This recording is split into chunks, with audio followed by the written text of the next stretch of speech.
at that time, I say the system helped save my life. I was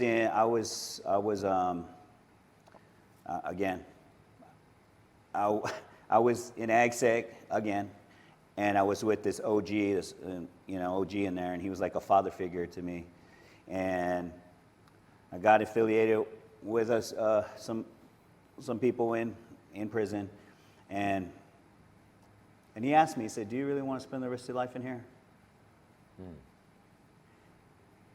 And in my mind, I had lost hope. I had lost all the hope. I lost hope, and I was like, well, I was ready. I was resigned to the fact that was going to be the case.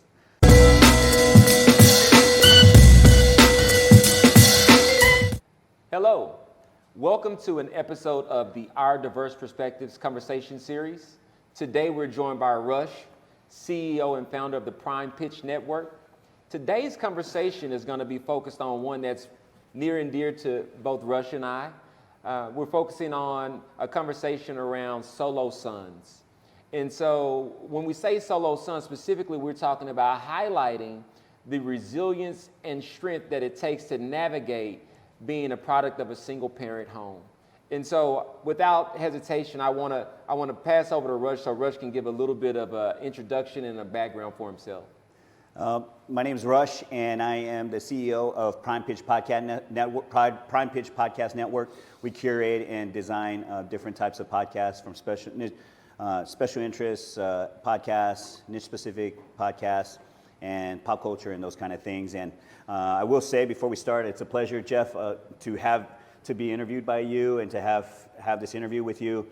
We've been friends for a long time, and you and I have counseled each other on many things. Many things, and it's interesting how our relationship as friends has evolved over time, and how it's kind of matured and solidified itself. So I really appreciate the opportunity to sit down and talk with you today. Rush, the pleasure is all mine, and I really think that this is the best thing for humanity. Actually, you alluded to it, and you spoke about the wise counsel that we have grown to respect and value from one another. I can remember it starting back when I was recovering from a ruptured Achilles in the gym. By that time, we had passed each other for about 2 years without ever saying a word. And you approached me and you had some very good feedback and different suggestions around different tools that I could adapt to make sure that I was able to fully recover. And then I fast forward to, I'll never forget the call that I received when you invited me to join and be a part of your baptism. And to see the amount of love and the people who traveled. I believe you had a friend that traveled up from San Antonio to actually do the baptism. And so to have you on the Diverse Perspective Conversation Series for this particular discussion, I believe that it's actually divine. And so with that said, I want to jump into the first question. Okay. In the first question, I want to say, obviously, if you're inviting a friend to your baptism, we can clearly agree that you've got a really, really bright light that a lot of people can feel. Appreciate that. But it takes work to get there. Yeah. And you and I both, we relate because we did have this background of being raised in the single parent household. And so I want to get a bit of your perspective on your background and share with us in the audience the experience of growing up for you in a single parent household. Okay, well, first let me start off by saying I love my parents, both of them, my mother and father, dearly. This is not an indictment on them. To be quite honest with you, I'm a grown man now, right? And I'm not going to talk about anything specific because, what they say is that you can't, old wounds don't heal if you keep picking at them, right? So we ain't going to pick on old wounds. We're just going to talk about, I just want to talk about some of the things that can impact a child being raised in a single parent home. And this is my story. No one else's. Is my perspective. And I want to share that with you today. One of the biggest things, I say my parents have grown up to be amazing human beings. When I say that they've grown up because literally they were growing up when they had my brother and I. And, that's for two 19 and 20-year-olds to decide to have children. that are still trying to find their identity, their emotional and spiritual maturity, their own career path. To decide to have children, that's a lot of pressure to put on themselves, and that pressure it ends up impacting the most vulnerable, which are children, and that was my brother and I. We got impacted by that greatly. But I get it, because there's a lot of stress involved, right? And the need to provide is growing, and the need to provide is growing, and the plates are spinning, and they're spinning and spinning, and another plate is spinning, and need to provide is growing, and it's inevitable that the plates are going to come crashing down, right? And they did in my life, and there's a lot of mess to clean up, and in that process, and someone's gonna get cut by some of the shrapnel, and like I said, my brother and I did. And to be specific, I'll say that my parents were divorced by the age of 5, and I don't have any memory of them ever being together. And I think part of it is because I maybe have blocked it out. I don't know, but I do know that their relationship was tumultuous, stressful, toxic, from childhood to close to my adulthood, and that's unfortunate. But so I don't have that recollection of that, and it's been one of those things where you go through life and you go, what am I missing here? You don't get to. I was missing without both parents in my home. There wasn't nobody to fill in the gap for my mom. My mom worked 2-3 jobs sometimes to provide, and that's overwhelming in itself. And so that was one of the most difficult elements of being raised in a single parent home. And I think that spiritually, emotionally, I can say that I would say emotionally malnourished, spiritually malnourished for sure. How could I not be? My mom's working 2 jobs just to support my brother and I, and that was really tough. You talked about these spinning plates, and you talked in generalities of what I know to be the realities of growing up in a single parent home with a teenage parent. My mother was 17 and 3 months when I was born. I know it from personal experience. I was a teenage parent. I was 17 years old and 3 months when I had my first son. I want so that we can make this actually resonate. I want to dig into those spinning plates and give them specifics. Okay. So can you talk to the audience and share with us, a few of the biggest challenges you faced from actually being there in the time in that environment with your mother and your brother? Okay, I think some of the biggest obstacles I faced were, number one, when you're emotionally and you're missing that nurturing aspect of parenting, the nurturing mother, because she's working full time and having to juggle all the balls of providing. The nurturing aspect of that, when a child goes without that type of nurturing, there's a huge space that's created.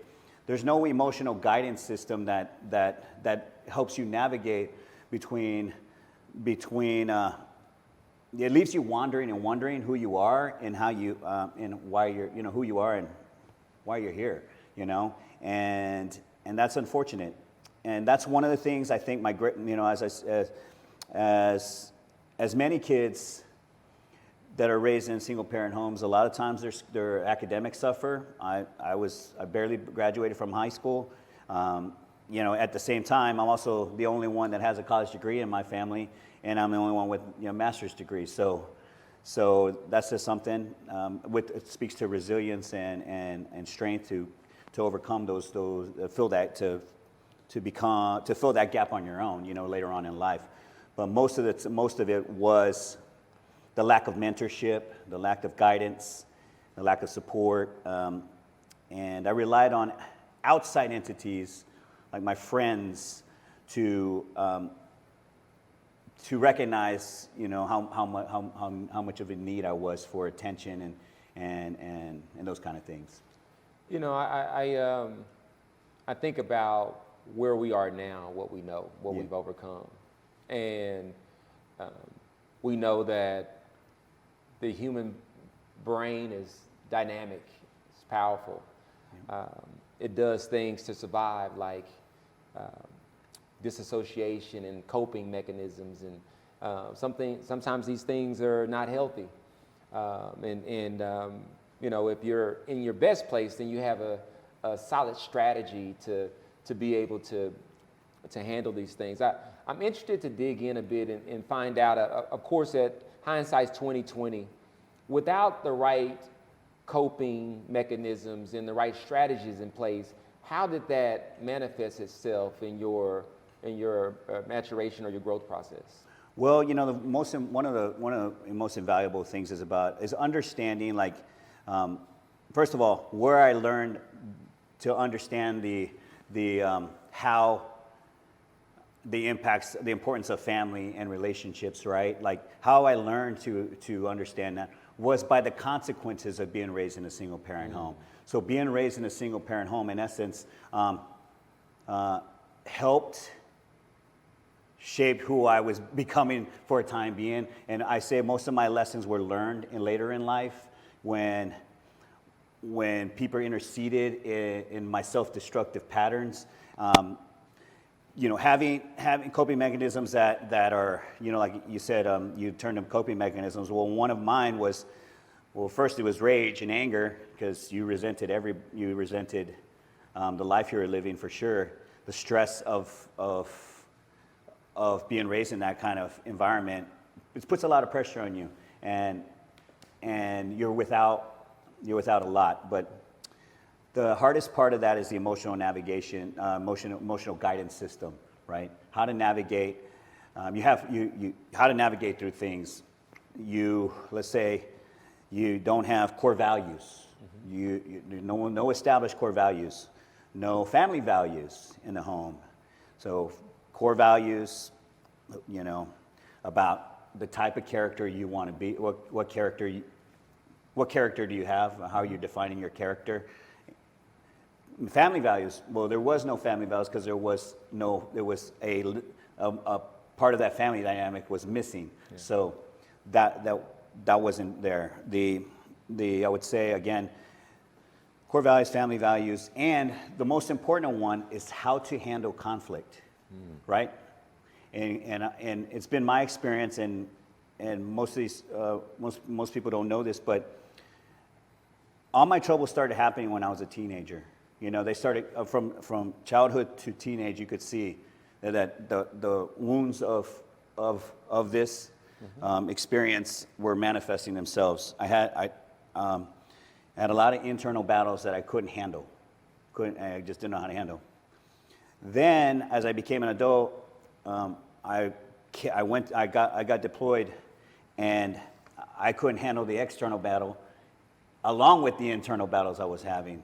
So when I came back home, I had no coping mechanisms to handle it in my life. I would say that in 2 short years after returning home, I would consider that I had caused some irreparable harms in my life. There was irreparable damage in my life. Self-destructive patterns, turned to coping mechanisms that weren't healthy for me, and which is here and there, just different things. But most important thing is I didn't have the strength to battle the external and the internal battles at the same time, and I had nobody to turn to. So that left me again wandering and wondering who I was and if I even belonged here on earth anymore. And that was the hardest battle I had to overcome. But like I said, most of my lessons were learned later in life when I was coming in and out of jail, prison, incarcerated. Yeah, prison. Wow.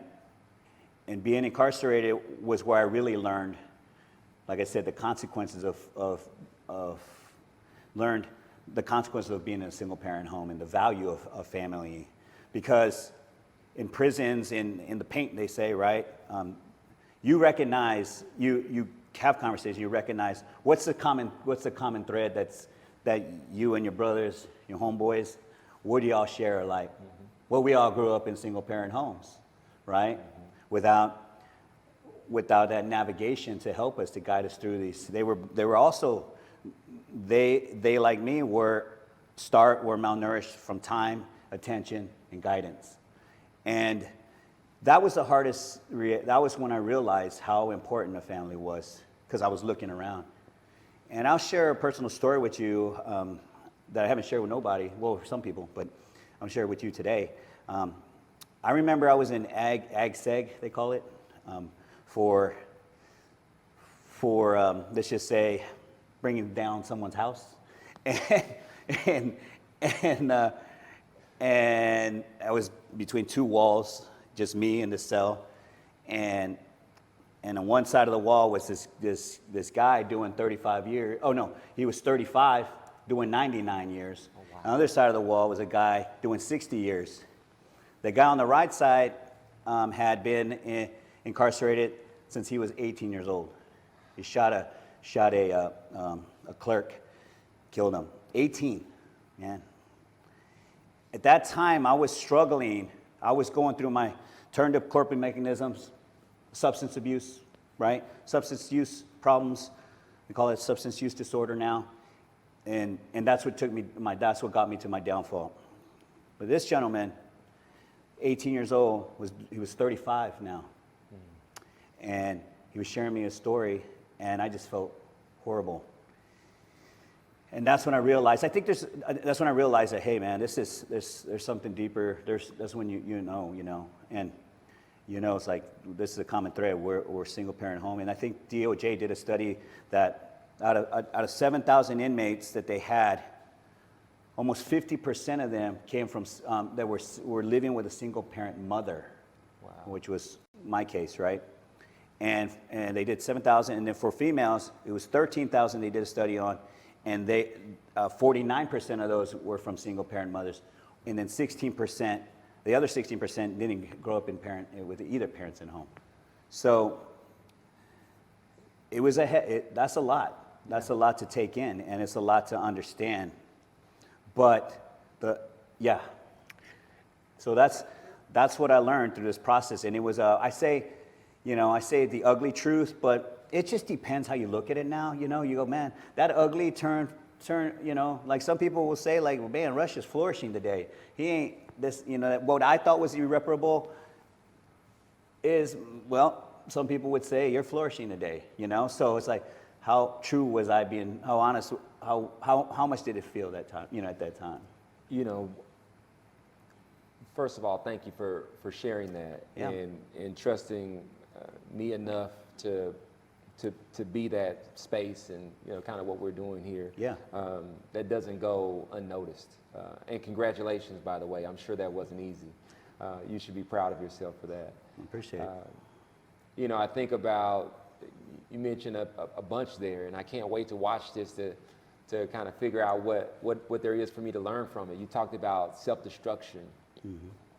And then you talked about a man who has spent just as much of his life locked up as he had free, and he was not going to be free again, and that man still had enough wisdom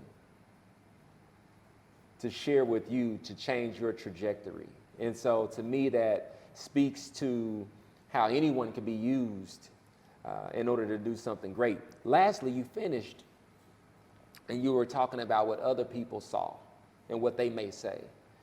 And what I want to say to the audience and to you as well, it doesn't matter what anyone says, because there are going to be times when they may not have great things to say, but you have to be able to find it within a certain level of honesty that would allow for you to look at self-destructive behavior and figure out, how am I going to give myself enough grace and love to be able to reverse this? And so that's the question that I have for you. I mean, yes, that's where you were at one point.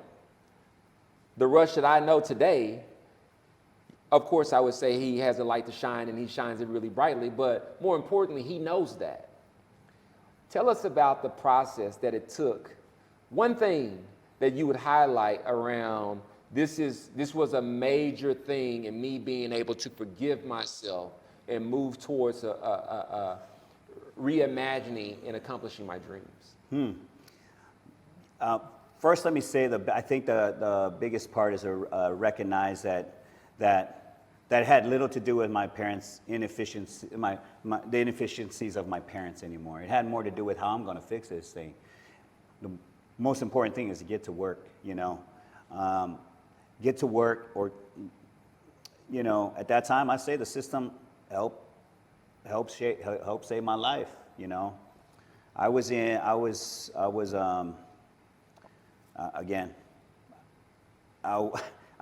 ag sec again, and I was with this OG, OG in there, and he was like a father figure to me. And I got affiliated with us, some people in prison, and he asked me, he said, "Do you really want to spend the rest of your life in here?" And in my mind, I had lost hope. I had lost all the hope. I lost hope, and I was like, well, I was ready. I was resigned to the fact that was going to be the case. I won't talk about how I ended up not, getting out of that, but let's just say it was a painful experience for me. And I realized that no one's going to ever touch me like that again. No one's going to ever beat the crap out of me like that again, ever put their hands on me. I always say that there's this moment where you have that hit your knees moment with Christ, and you ask him, why me? Like, why me? Mm-hmm. Help me. Why me? And I had one of those moments. I had moments in McConnell unit, in that same segregation with that kid that was doing 35. I call him a kid, but he, you won't ever see lifelessness like that. That's tough. And I knew I wasn't in there for that kind of situation.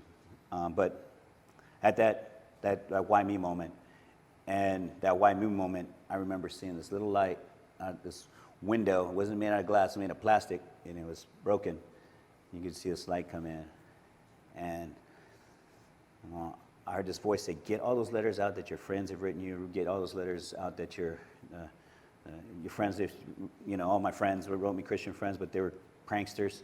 And say, don't drop the soap, Bubba's gonna get you, da, da, da. No, I just end up, from my tears to my sorrow, I started reading them, and I just started laughing, crying, and laughter. And I said, I'm gonna be okay, I'm gonna be okay. But you have to get to work, and you gotta take to answer your question, to take the program seriously, the program to rehabilitation seriously. If you want to get better, it has nothing to do with your parents. It has something to do with you, and it's time to take ownership of your character flaws and start getting to work. So that was part of it. But also, I will say that, like I said, the lessons I learned were also about family. Were the people that poured into me while I was incarcerated, my priests, pastors, college professors, social workers. It was as if, like, I had VIP treatment that was coming to see me. Like, they were taking me away from this experience and pouring into me. They would coach me up, talk to me, and it was a whole support system. I say, if you ever have somebody incarcerated, make sure you make friends with the people that work there. And that helped out a lot. And they poured into me, and they helped me clear the fog. And yeah, so to answer your question, yeah. And the other part too is, like, honestly, there wasn't, for a long time I had shame and guilt, right? And I then never had a proud, moment in my life that said, I'm proud of this. Look at all the work I've done, right? I never, it was hard for me to get there.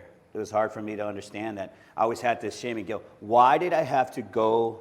Why did I have to be born into a circumstance, a victim of a circumstance? Then, that's, victim of circumstance. But then also, Why did I have to put myself through so much torment? Being incarcerated, going to jail, in and out of jail.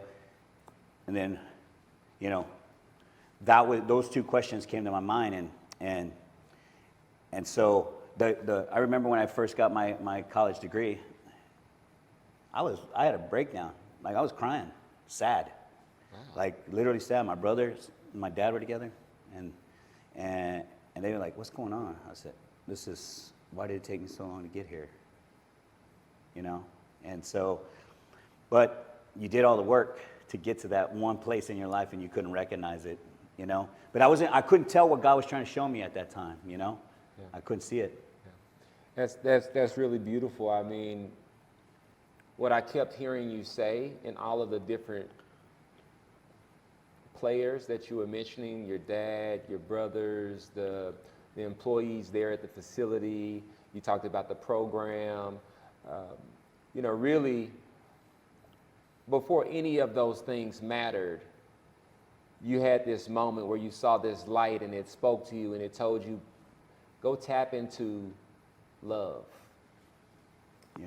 Go tap into love. And once you tapped into love, that feeling that I could imagine that you felt in that moment, you started looking for that in relationships, because that's not what you were getting from the relationships that led you to the point where you were at that time. And so, you know, for me, I build community to address the issues of solo sons and other demographics that have challenges. And so, talk to us very briefly, share with us about the importance of community and what that meant in this version of Rush is not that version of Rush.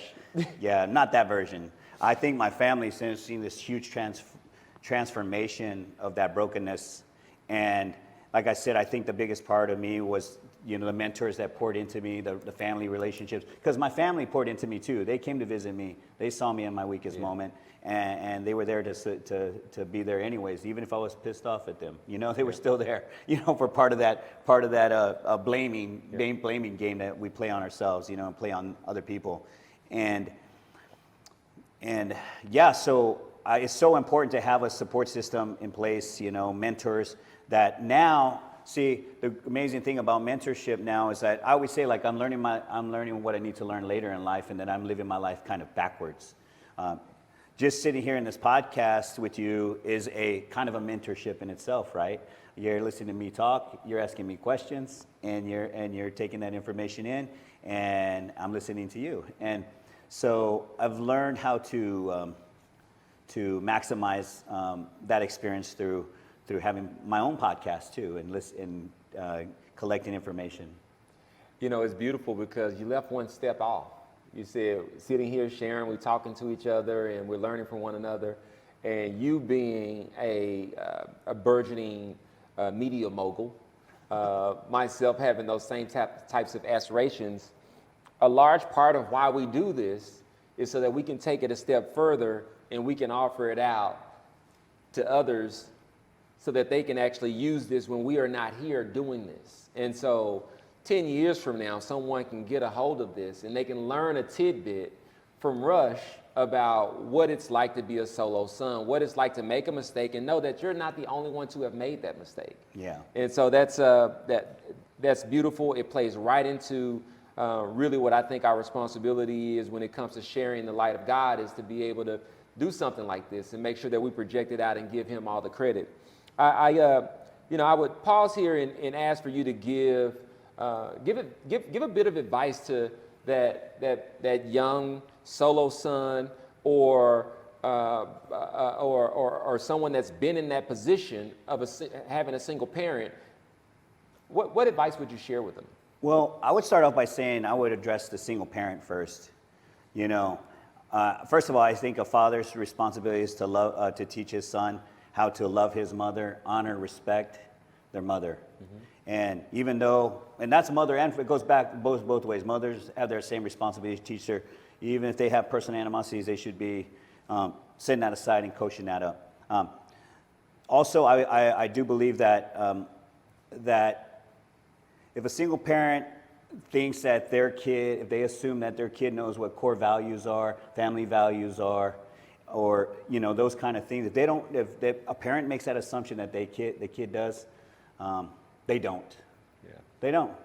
And if that single parent, by product of their own circumstances they were born into, never got those tools, they need to get off their butt and start learning and researching.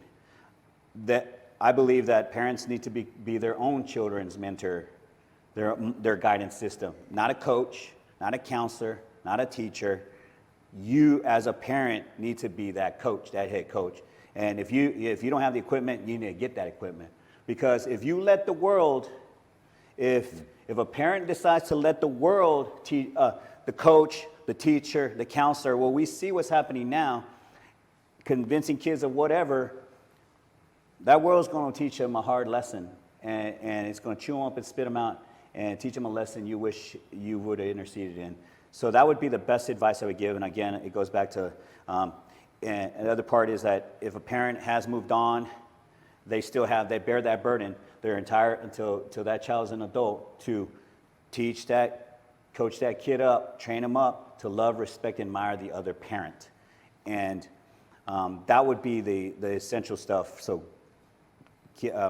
person like me who's grew up a single parent, you gotta get equipped. You gotta have that equipment. Because if you walk in a situation that's like that, a single parent home, you need to have that equipment ready to use. And also, if you're walking into a single parent home and becoming a partner of somebody, you need to call them out. You need to call them out on where their inefficiencies are. If both of you see a gap, no matter if it feels good or not, you got to call the dad or the mom out on where you're seeing a gap, especially if you've been through it yourself.